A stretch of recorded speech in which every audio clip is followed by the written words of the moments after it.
En marzo de 1945 el Ejército Rojo se hallaba apostado junto al río Oder, esperando el asalto final sobre Berlín. El mando militar aliado de las fuerzas del oeste se encontró con un dilema. Berlín estaba a menos de 500 kilómetros de sus posiciones avanzadas. La mayor parte de los comandantes aliados querían acelerar el avance hacia la ciudad para adelantarse a los rusos. Pero en la conferencia un mes antes en Yalta, un puerto del Mar Negro, los líderes aliados habían dividido Alemania en zonas de influencia. Y Berlín quedaba claramente en zona rusa. Así que Eisenhower debía ordenar a sus comandantes que no se acercaran a Berlín y extendieran sus posiciones para tomar el resto del país.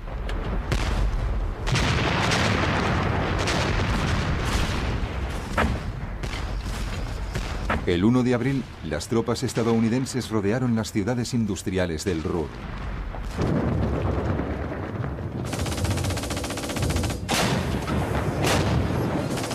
Los soldados alemanes que ocupaban la zona resistieron ferozmente.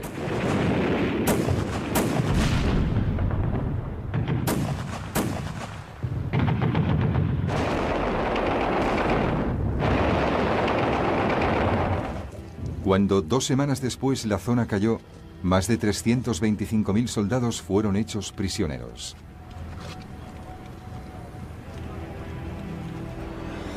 Fue el mayor número de prisioneros alemanes hasta ese momento en la guerra. El comandante alemán, el acérrimo nazi y mariscal de campo Walter Model, se suicidó.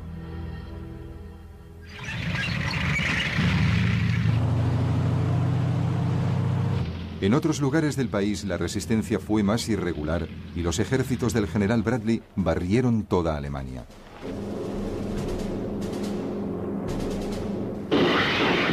El 18 de abril de 1945, las fuerzas estadounidenses habían conseguido abrir un pasillo a través de la frontera checa, dividiendo Alemania en dos.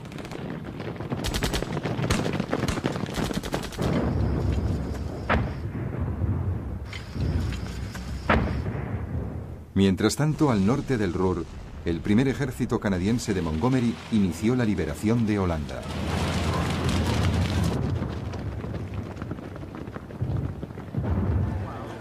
Los holandeses habían sufrido muchísimo durante el amargo invierno de 1944 y 1945.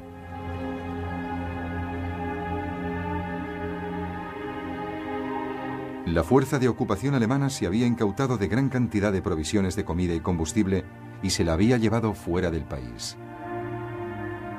Se produjeron muertes generalizadas por hambre y frío.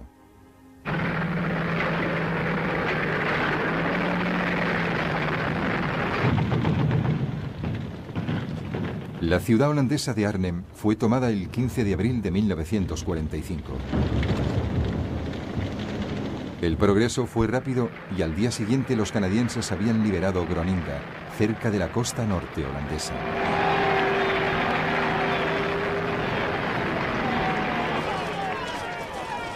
Este avance dejó al ejército alemán virtualmente intacto, pero rodeado cerca de Ámsterdam.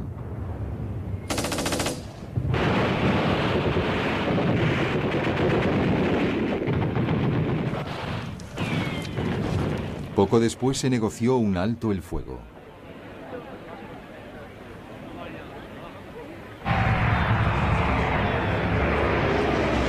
Muy pronto, los aviones aliados rugieron sobre el campo holandés y lanzaron comida y suministros médicos.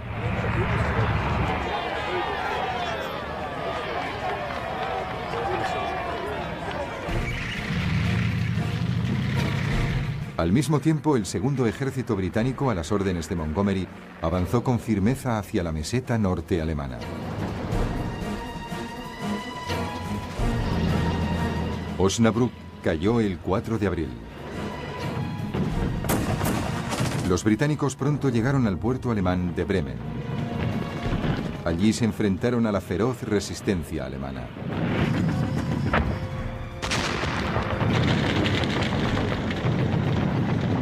Se necesitaron 9 días de lucha casa por casa antes de poder hacerse con el puerto.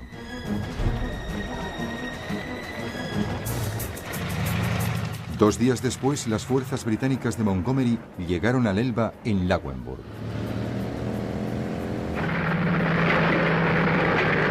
A medida que los aliados avanzaban por Alemania, encontraron nuevas y espantosas pruebas de la solución final nazi.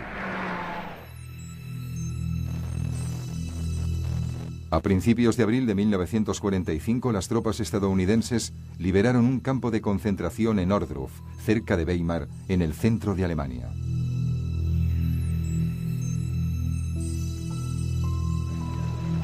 El general Eisenhower, visiblemente conmocionado, visitó el lugar.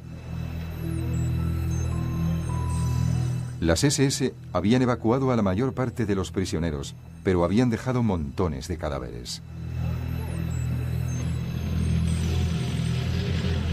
8 días después, las tropas británicas liberaron otro campo de concentración en Belsen, al norte de Hannover. Allí descubrieron a más de 70.000 prisioneros.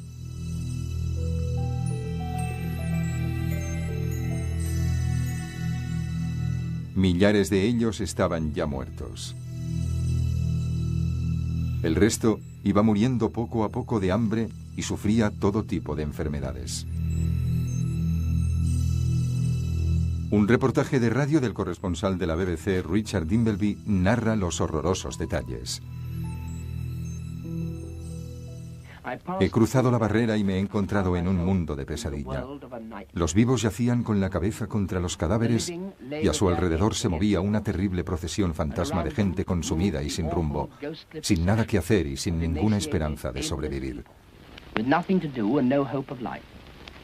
Incapaces de apartarse de tu camino, incapaces de mirar el horrible paisaje que les rodeaba. Era como si esperaran su turno. Eso es lo que han hecho los alemanes. Que nadie se equivoque. Lo hacían deliberada y lentamente.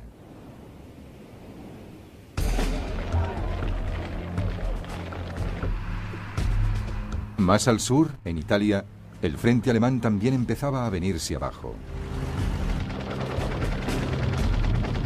Las fuerzas alemanas se habían atrincherado en los montes Apeninos.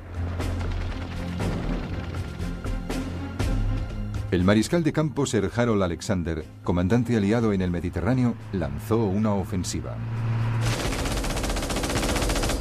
El 9 de abril de 1945, las tropas británicas atacaron a las fuerzas alemanas que retrocedían de todo el frente.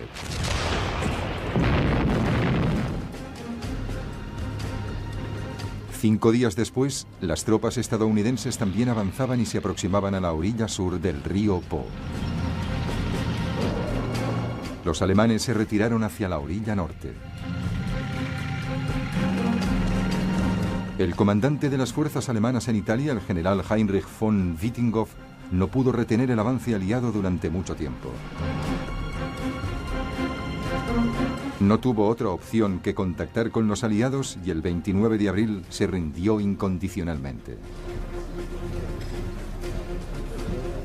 La rendición se haría efectiva el 2 de mayo de 1945.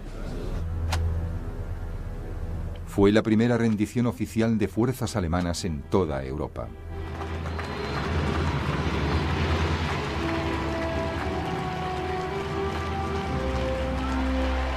La guerra se acercaba rápidamente a su fin.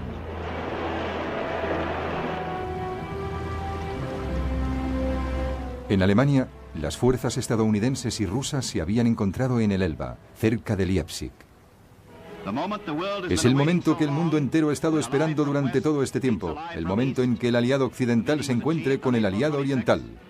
Esta reunión ha tenido lugar el 26 de abril, cuando un destacamento de la 69ª División de Infantería estadounidense, al mando del general Reinhardt, ha cruzado el Elba para encontrarse con los rusos reunidos en la otra orilla. El escenario para el asalto final sobre Berlín estaba preparado. Hitler estaba desesperado. Recurrió a hombres ya viejos y a los muy jóvenes para que ayudaran a defender la ciudad. Su Reich de los 1000 años se preparaba para su batalla final y apocalíptica por la supervivencia.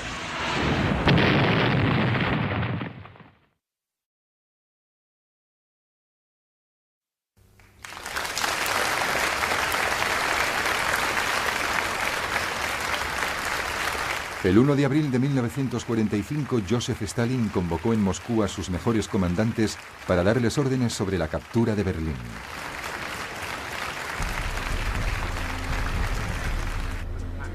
El mariscal Georgy Zhukov, el comandante ruso que había conseguido los mayores éxitos, llevaría a cabo el ataque principal desde su cabeza de puente del río Oder. Un segundo grupo de ejércitos soviéticos al mando del mariscal Iván Konev cruzaría el río Naisa más al sur y entraría más profundamente en Alemania, rodeando la capital.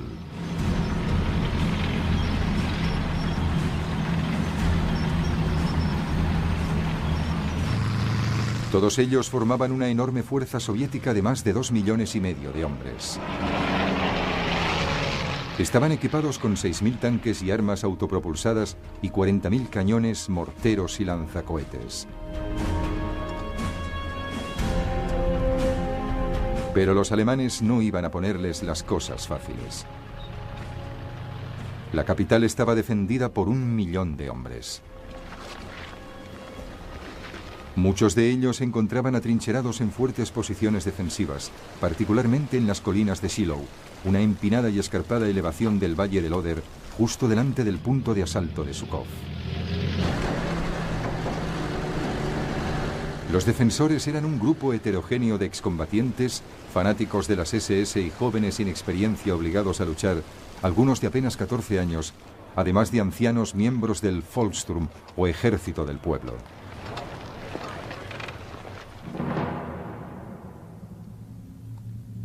Para entonces Hitler se había retirado a un búnker bajo la Cancillería del Reich en Berlín.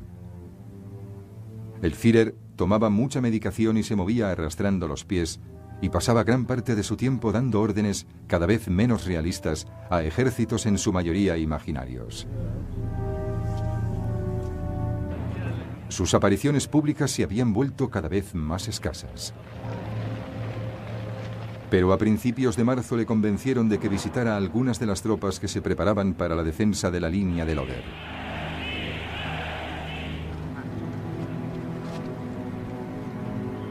Ese mismo mes apareció para inspeccionar a un pequeño grupo de soldados de las juventudes hitlerianas. Fue su última aparición ante las cámaras.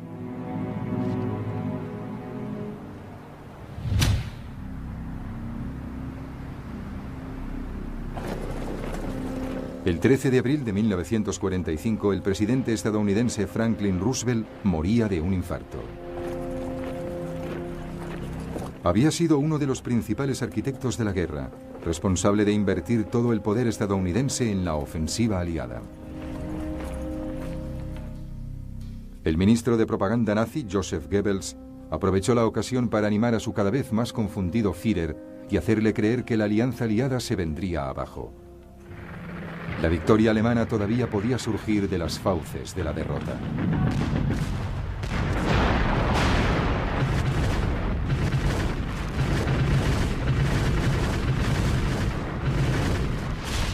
Pero cualquier ilusión desapareció rápidamente.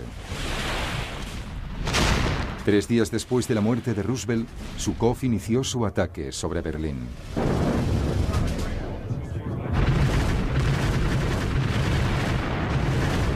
En el frente había un cañón cada 4 metros.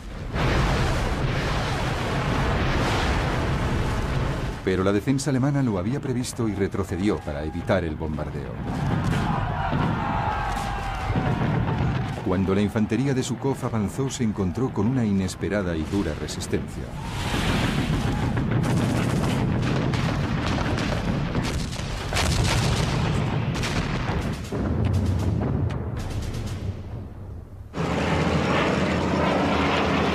Desesperado por la tensa situación, Zhukov envió a los tanques. Pero enseguida también estos se vieron retenidos.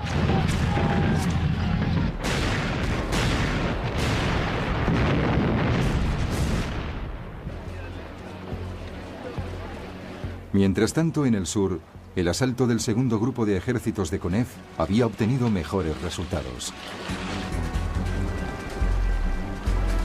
Sus tropas habían cruzado el río Naisa y se aproximaban a su siguiente obstáculo, el río Spree.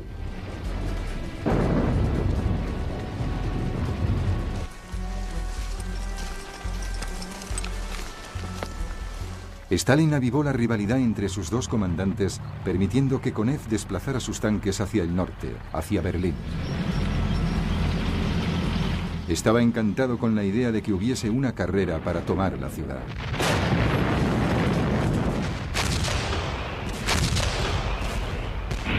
Al cabo de 3 días de salvaje lucha, las tropas de Zhukov consiguieron hacerse con los barrios periféricos del este de Berlín. Al mismo tiempo, Konev se acercaba a la ciudad desde el sur. La resistencia alemana fue desesperada.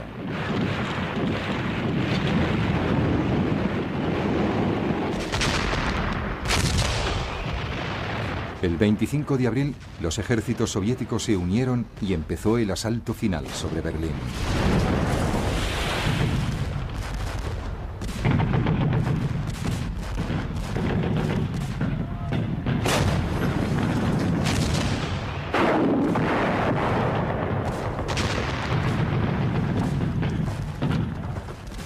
A medida que la lucha se desplazaba barrio por barrio, los civiles iban saliendo de sus escondites en los sótanos.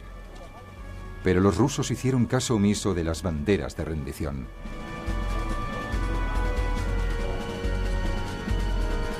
La violación de mujeres alemanas fue generalizada.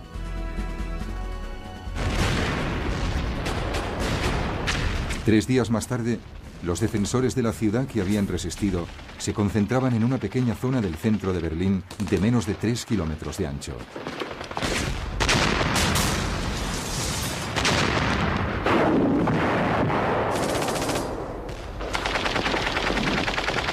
Se combatió calle por calle y casa por casa.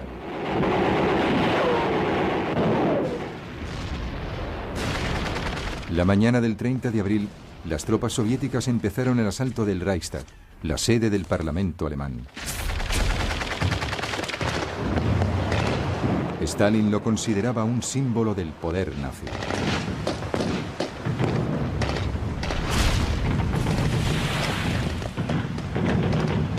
Les detuvo el fuego pesado. Así que dispararon al edificio a bocajarro con artillería pesada.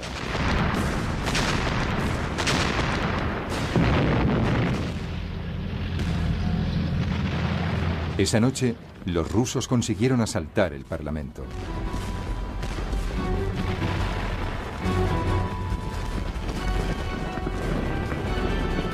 La lucha se extendió sala por sala y por todos los pasillos y las escaleras.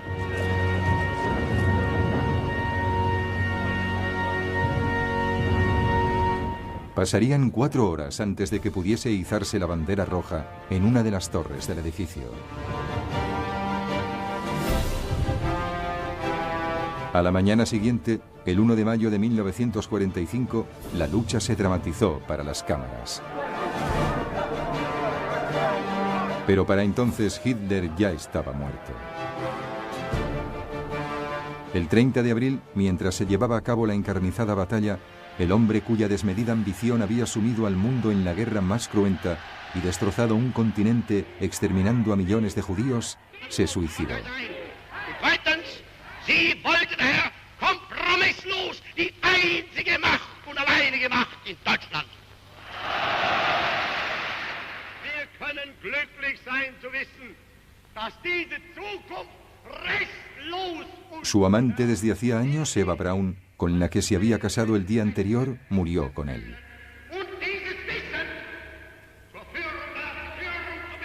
Sus cuerpos parcialmente incinerados se enterraron en el jardín de la Cancillería.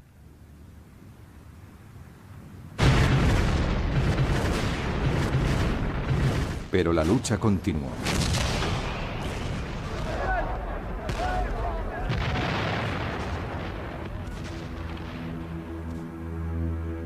Hitler había nombrado sucesor al almirante Karl Dönitz, y durante los días siguientes el nuevo líder intentó sacar partido de lo que era una clarísima derrota de su país.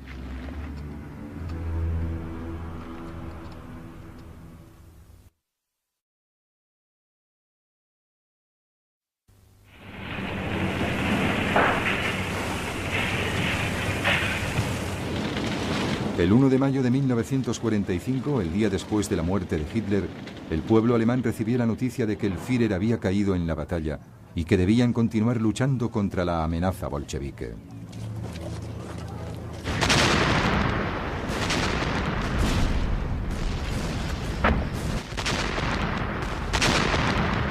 Con la desaparición de Hitler, el liderazgo alemán perdía fuerza. En Berlín, Joseph Goebbels y Martin Bormann intentaron negociar con los rusos un alto el fuego en toda la ciudad. Pero el comandante ruso, el mariscal Zhukov, exigía la rendición incondicional de todas las fuerzas alemanas en todos los territorios. Era más de lo que Goebbels y Bormann podían ofrecer. La lucha en Berlín continuó.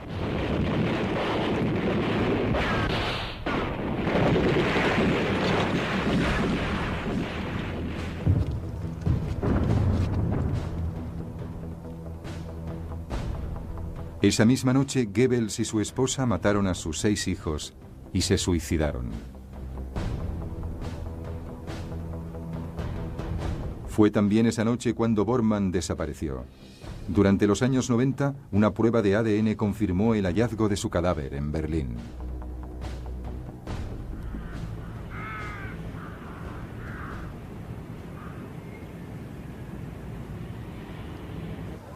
Al amanecer del 2 de mayo de 1945, Berlín se rindió. A media tarde, la lucha había cesado en la ciudad.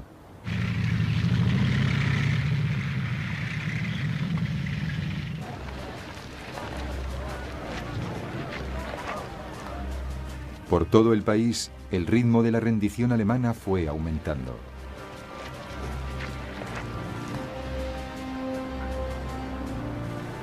Al día siguiente, el almirante Karl Dönitz envió una delegación para hablar con el oficial británico al mando, el mariscal de campo Montgomery. Ofrecía la rendición de todas las fuerzas alemanas en el norte de Alemania.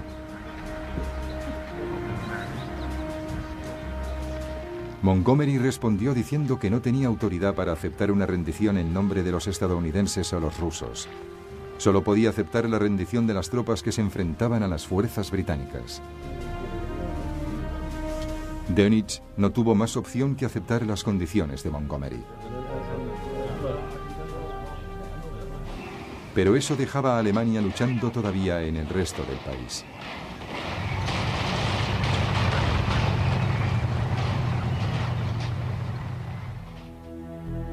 Dönitz envió otra delegación a ver al general Eisenhower, el comandante supremo aliado, para llegar a un acuerdo de paz con Occidente, pero evitó cualquier referencia a una rendición ante los rusos.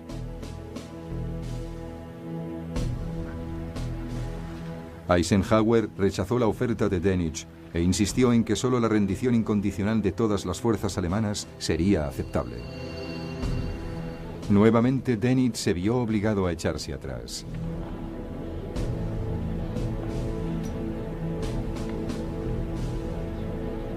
A las 2:41 de la mañana del 7 de mayo de 1945, en el cuartel general de Eisenhower en Francia, el general Alfred Jodl, jefe de operaciones de Hitler durante los 6 años de guerra, firmó un documento de rendición incondicional.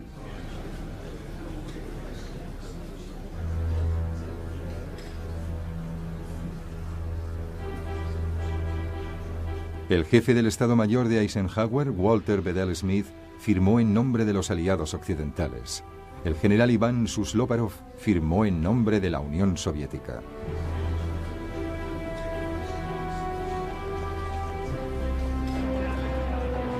El único miembro de la alianza que no se mostró satisfecho con el acuerdo fue Stalin. La Unión Soviética había sufrido demasiado y reclamaba por ello la humillación de los alemanes. Así que Stalin desautorizó a Susloparov y declaró que Rusia solo aceptaría la rendición en Berlín.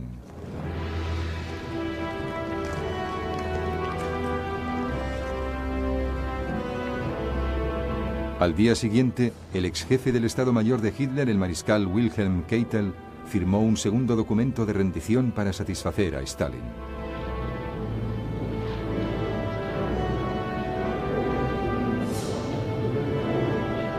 El mariscal Zhukov firmó en representación de la Unión Soviética y el mariscal del aire, Sir Arthur Tedder, firmó en nombre de los aliados occidentales.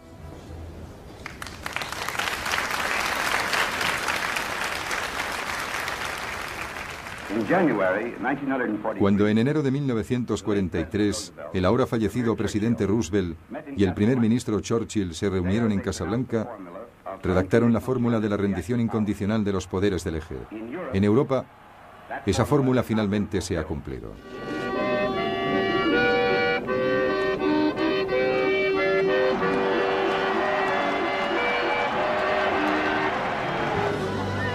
En toda Europa y en Estados Unidos la gente celebraba el fin de la guerra en Europa.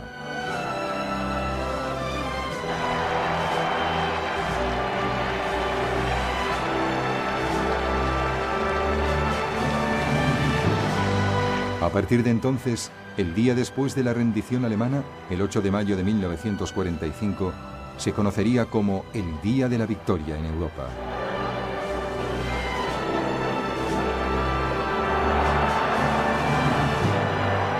Pero mientras la gente lo celebraba, muchos pensaban en dos cuestiones todavía candentes. Al este, Japón seguía luchando.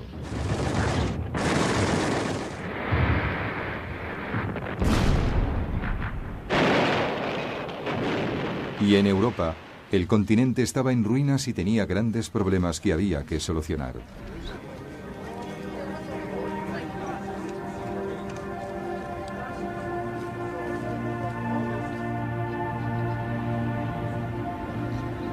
Millones de víctimas de los campos de concentración alemanes y trabajadores esclavos necesitarían ayuda para reconstruir sus vidas.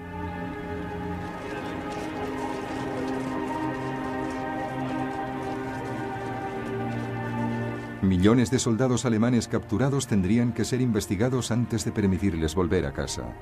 Era preciso identificar y detener a los grandes criminales de guerra.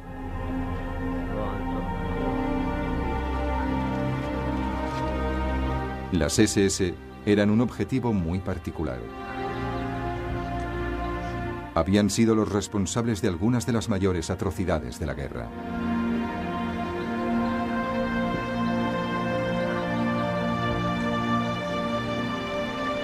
Importantes nombres del nazismo como Hermann Göring, el jefe de la Fuerza Aérea de Hitler, fueron detenidos y mostrados ante las cámaras. Entre los nazis detenidos había destacados líderes civiles como Albert Speer y líderes militares como Alfred Jodl y Karl Benech. Se les juzgaría en la ciudad alemana de Nuremberg por crímenes contra la humanidad. Debe declararse culpable o no culpable. Bekenne mich im Sinne der Anklage nicht schuldig.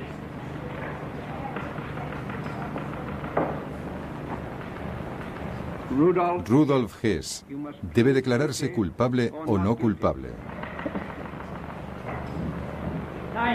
No. Se considerará que se declara no culpable.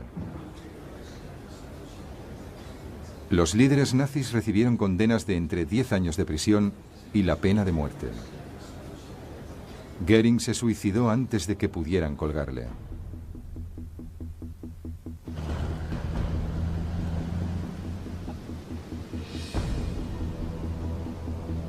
Dos meses después de la rendición alemana, los aliados se reunieron en el barrio de Potsdam, en Berlín. Alemania fue dividida en 4 zonas de ocupación: soviética, británica, estadounidense y francesa. Aunque Berlín estaba en zona soviética, se dividió del mismo modo entre los aliados. Los pueblos de Europa también se encontrarían divididos. Algunos de ellos vivirían bajo el control de los aliados occidentales y otros bajo el control de la Rusia comunista.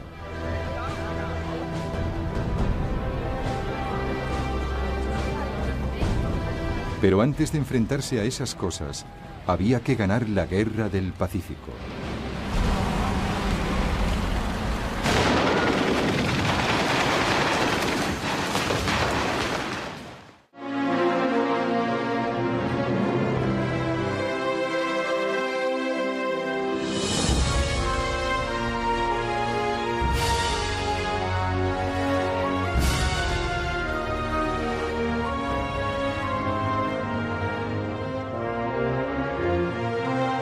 El 1 de abril de 1945, Joseph Stalin convocó en Moscú a sus mejores comandantes para darles órdenes sobre la captura de Berlín.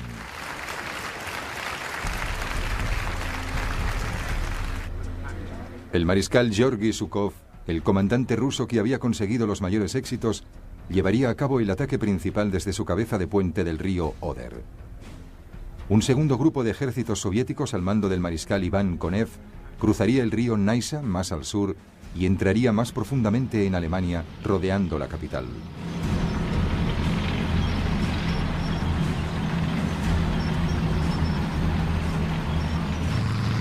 Todos ellos formaban una enorme fuerza soviética de más de 2,5 millones de hombres. Estaban equipados con 6.000 tanques y armas autopropulsadas y 40.000 cañones, morteros y lanzacohetes. Pero los alemanes no iban a ponerles las cosas fáciles. La capital estaba defendida por 1 millón de hombres. Muchos de ellos se encontraban atrincherados en fuertes posiciones defensivas, particularmente en las colinas de Shiloh, una empinada y escarpada elevación del valle del Oder, justo delante del punto de asalto de Zhukov. Los defensores eran un grupo heterogéneo de excombatientes, fanáticos de las SS y jóvenes sin experiencia obligados a luchar, algunos de apenas 14 años, además de ancianos miembros del Volkssturm o ejército del pueblo.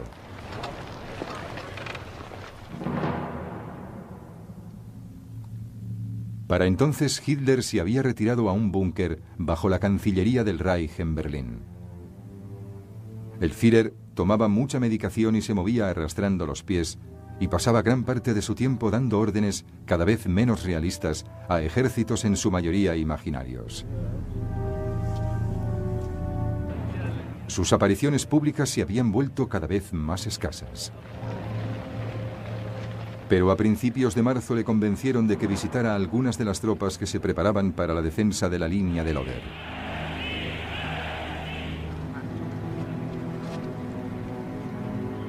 Ese mismo mes apareció para inspeccionar a un pequeño grupo de soldados de las juventudes hitlerianas. Fue su última aparición ante las cámaras.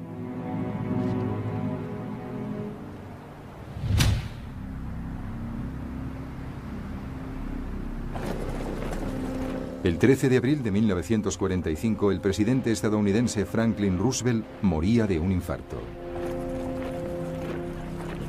Había sido uno de los principales arquitectos de la guerra, responsable de invertir todo el poder estadounidense en la ofensiva aliada. El ministro de propaganda nazi, Joseph Goebbels, aprovechó la ocasión para animar a su cada vez más confundido Führer y hacerle creer que la alianza aliada se vendría abajo. La victoria alemana todavía podía surgir de las fauces de la derrota.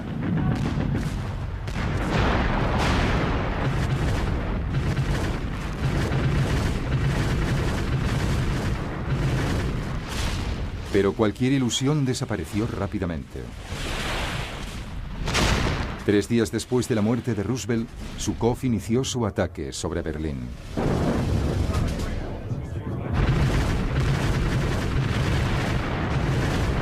En el frente había un cañón cada 4 metros. Pero la defensa alemana lo había previsto y retrocedió para evitar el bombardeo.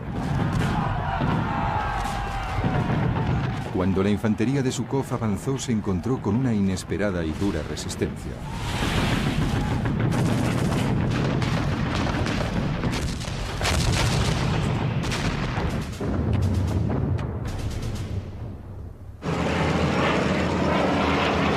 Desesperado por la tensa situación, Zhukov envió a los tanques.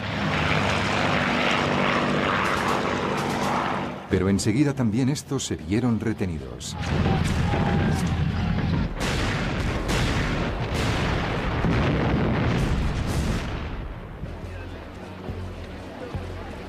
Mientras tanto, en el sur, el asalto del segundo grupo de ejércitos de Konev había obtenido mejores resultados.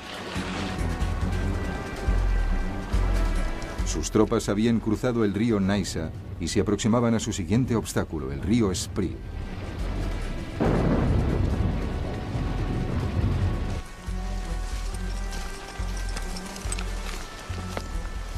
Stalin avivó la rivalidad entre sus dos comandantes, permitiendo que Konev desplazara sus tanques hacia el norte, hacia Berlín. Estaba encantado con la idea de que hubiese una carrera para tomar la ciudad.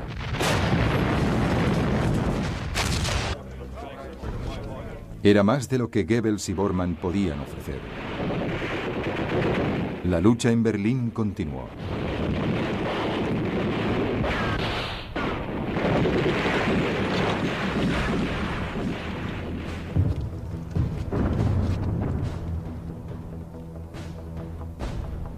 Esa misma noche, Goebbels y su esposa mataron a sus 6 hijos y se suicidaron. Fue también esa noche cuando Bormann desapareció. Durante los años 90, una prueba de ADN confirmó el hallazgo de su cadáver en Berlín.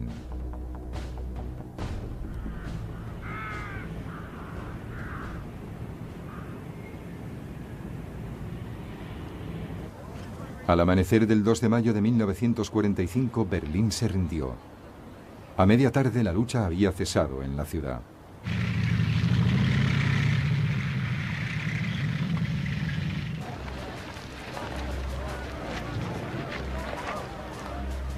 Por todo el país, el ritmo de la rendición alemana fue aumentando.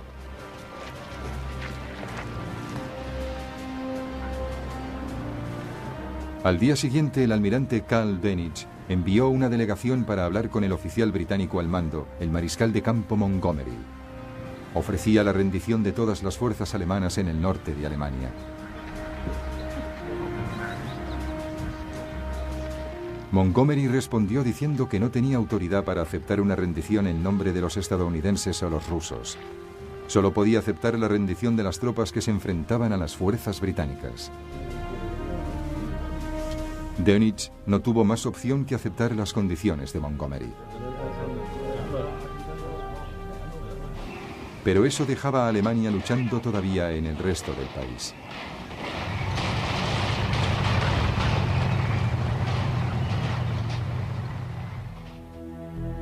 Dönitz envió otra delegación a ver al general Eisenhower, el comandante supremo aliado, para llegar a un acuerdo de paz con Occidente, pero evitó cualquier referencia a una rendición ante los rusos.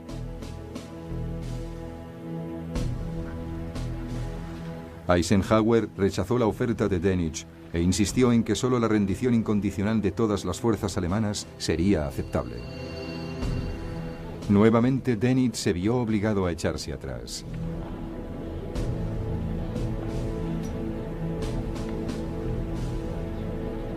A las 2:41 de la mañana del 7 de mayo de 1945, en el cuartel general de Eisenhower en Francia, el general Alfred Jodl, jefe de operaciones de Hitler durante los 6 años de guerra, firmó un documento de rendición incondicional.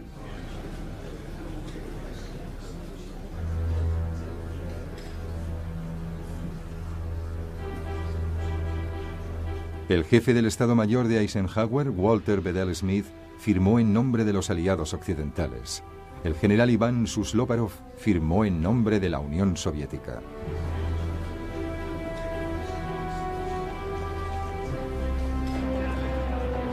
El único miembro de la alianza que no se mostró satisfecho con el acuerdo fue Stalin. La Unión Soviética había sufrido demasiado y reclamaba por ello la humillación de los alemanes. Así que Stalin desautorizó a Susloparov y declaró que Rusia solo aceptaría la rendición en Berlín.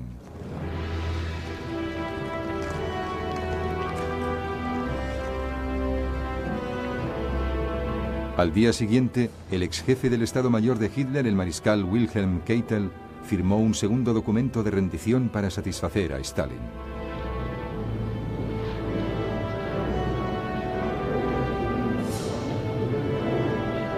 El mariscal Zhukov firmó en representación de la Unión Soviética y el mariscal del aire, Sir Arthur Tedder, firmó en nombre de los aliados occidentales.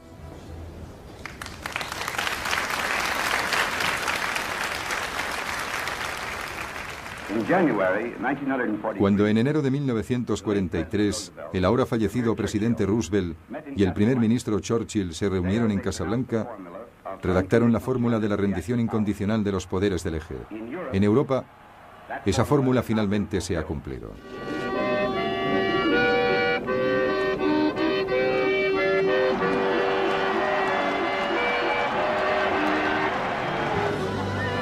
En toda Europa y en Estados Unidos la gente celebraba el fin de la guerra en Europa.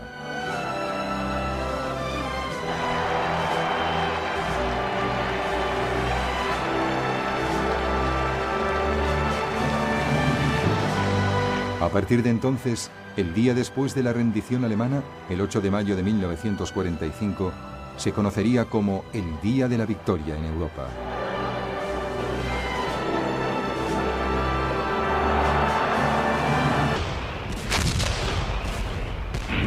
Al cabo de 3 días de salvaje lucha, las tropas de Zhukov consiguieron hacerse con los barrios periféricos del este de Berlín. Al mismo tiempo, Konev se acercaba a la ciudad desde el sur. La resistencia alemana fue desesperada.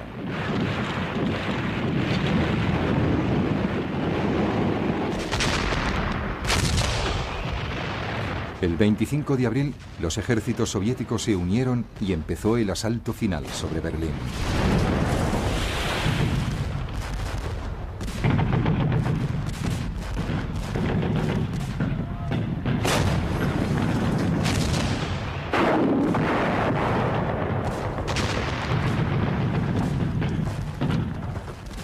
A medida que la lucha se desplazaba barrio por barrio, los civiles iban saliendo de sus escondites en los sótanos.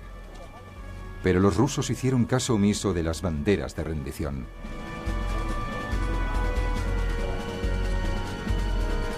La violación de mujeres alemanas fue generalizada.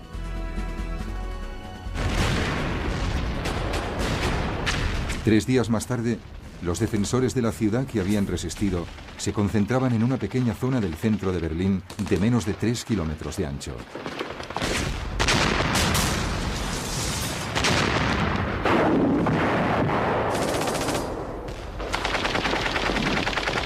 Se combatió calle por calle y casa por casa.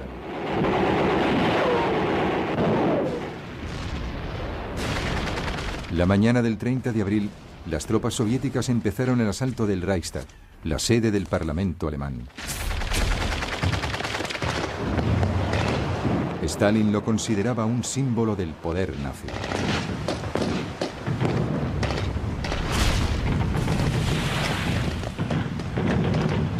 Les detuvo el fuego pesado. Así que dispararon al edificio a bocajarro con artillería pesada.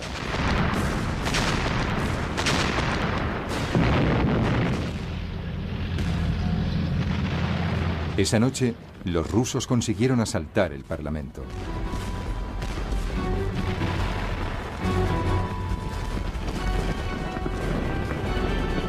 La lucha se extendió sala por sala y por todos los pasillos y las escaleras.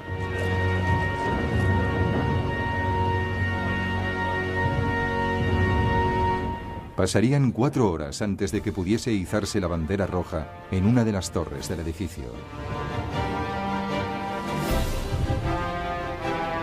A la mañana siguiente, el 1 de mayo de 1945, la lucha se dramatizó para las cámaras.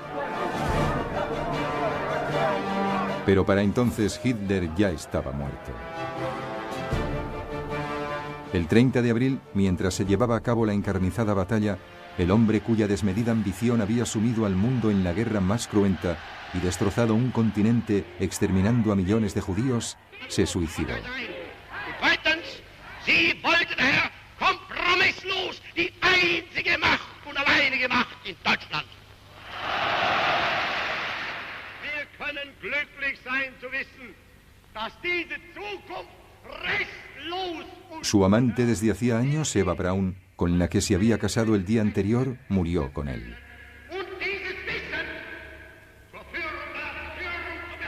Sus cuerpos, parcialmente incinerados, se enterraron en el jardín de la Cancillería.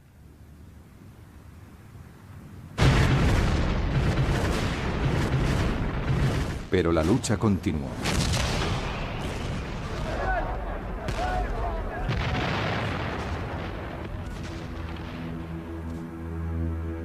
Hitler había nombrado sucesor al almirante Karl Dönitz, y durante los días siguientes el nuevo líder intentó sacar partido de lo que era una clarísima derrota de su país.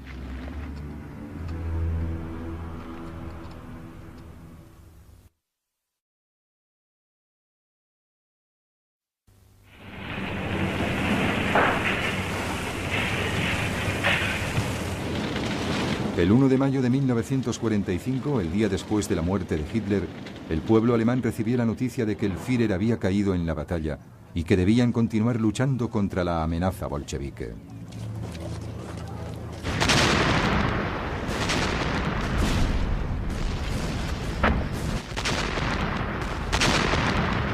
Con la desaparición de Hitler, el liderazgo alemán perdía fuerza. En Berlín, Joseph Goebbels y Martin Bormann intentaron negociar con los rusos un alto el fuego en toda la ciudad. Pero el comandante ruso, el mariscal Zhukov, exigía la rendición incondicional de todas las fuerzas alemanas en todos los territorios.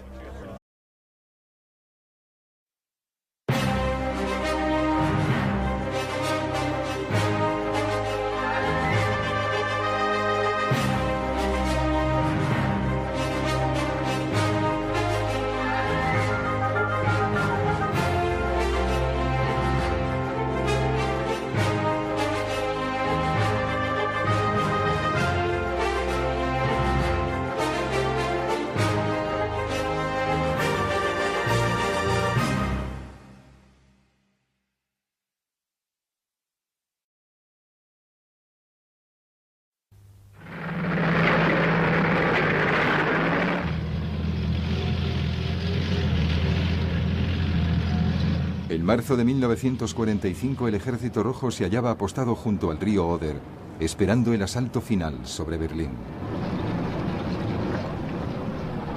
El mando militar aliado de las fuerzas del oeste se encontró con un dilema. Berlín estaba a menos de 500 kilómetros de sus posiciones avanzadas. La mayor parte de los comandantes aliados querían acelerar el avance hacia la ciudad para adelantarse a los rusos. Pero en la conferencia un mes antes en Yalta, un puerto del Mar Negro, los líderes aliados habían dividido Alemania en zonas de influencia. Y Berlín quedaba claramente en zona rusa. Así que Eisenhower debía ordenar a sus comandantes que no se acercaran a Berlín y extendieran sus posiciones para tomar el resto del país.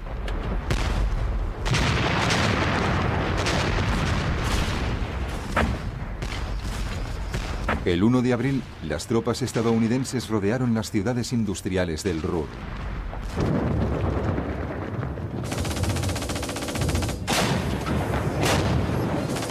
Los soldados alemanes que ocupaban la zona resistieron ferozmente.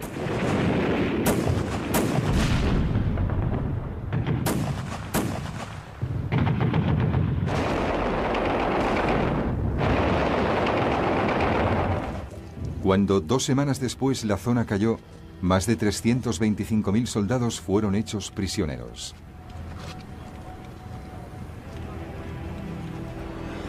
Fue el mayor número de prisioneros alemanes hasta ese momento en la guerra. El comandante alemán, el acérrimo nazi y mariscal de campo Walter Model, se suicidó.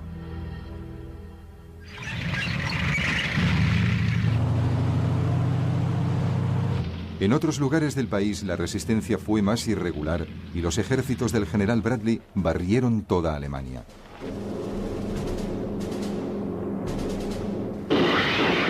El 18 de abril de 1945, las fuerzas estadounidenses habían conseguido abrir un pasillo a través de la frontera checa, dividiendo Alemania en dos.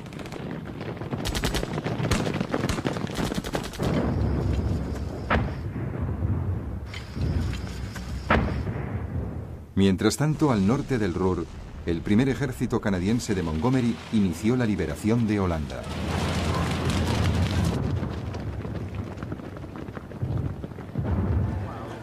Los holandeses habían sufrido muchísimo durante el amargo invierno de 1944 y 1945.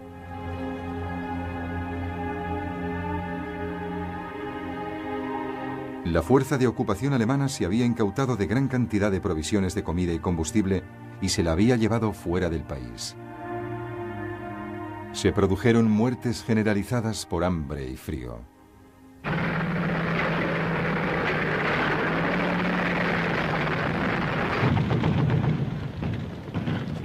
La ciudad holandesa de Arnhem fue tomada el 15 de abril de 1945. El progreso fue rápido y al día siguiente los canadienses habían liberado Groninga, cerca de la costa norte holandesa.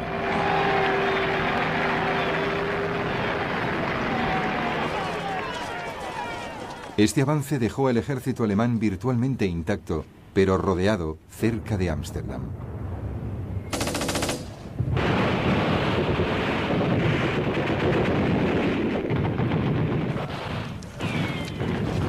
Poco después se negoció un alto el fuego.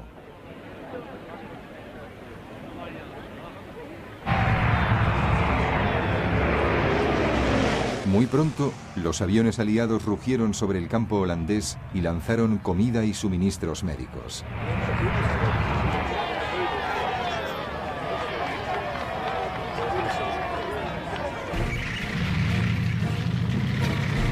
Al mismo tiempo, el segundo ejército británico, a las órdenes de Montgomery, avanzó con firmeza hacia la meseta norte alemana. Osnabrück cayó el 4 de abril. Los británicos pronto llegaron al puerto alemán de Bremen. Allí se enfrentaron a la feroz resistencia alemana.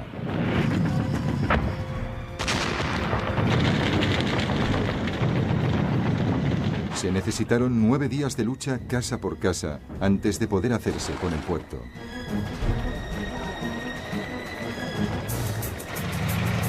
Dos días después, las fuerzas británicas de Montgomery llegaron al Elba en Lauenburg.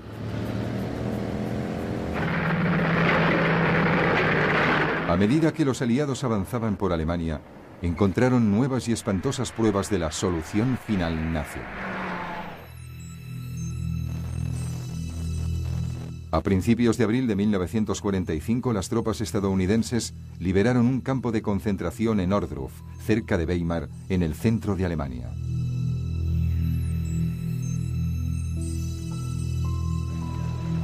El general Eisenhower, visiblemente conmocionado, visitó el lugar. Las SS habían evacuado a la mayor parte de los prisioneros, pero habían dejado montones de cadáveres. 8 días después, las tropas británicas liberaron otro campo de concentración en Belsen, al norte de Hannover. Allí descubrieron a más de 70.000 prisioneros.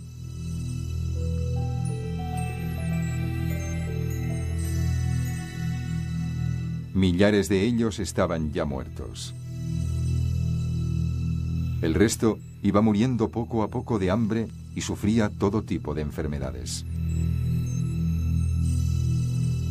Un reportaje de radio del corresponsal de la BBC, Richard Dimbleby, narra los horrorosos detalles. He cruzado la barrera y me he encontrado en un mundo de pesadilla.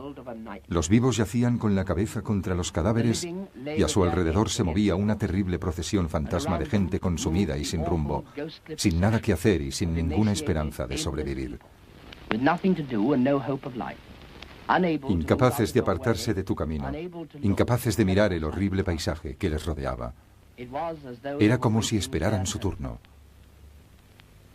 Eso es lo que han hecho los alemanes. Que nadie se equivoque.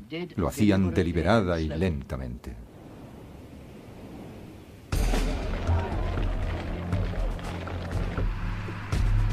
Más al sur, en Italia, el frente alemán también empezaba a venirse abajo. Las fuerzas alemanas se habían atrincherado en los montes Apeninos. El mariscal de campo Sir Harold Alexander, comandante aliado en el Mediterráneo, lanzó una ofensiva. El 9 de abril de 1945, las tropas británicas atacaron a las fuerzas alemanas que retrocedían de todo el frente.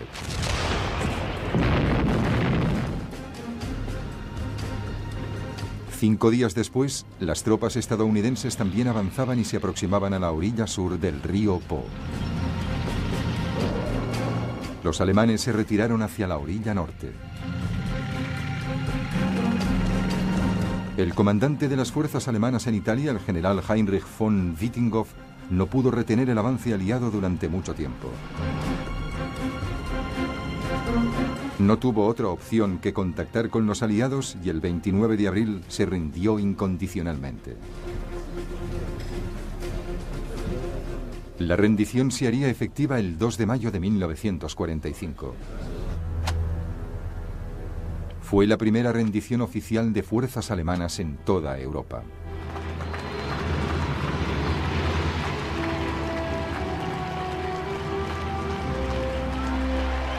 La guerra se acercaba rápidamente a su fin.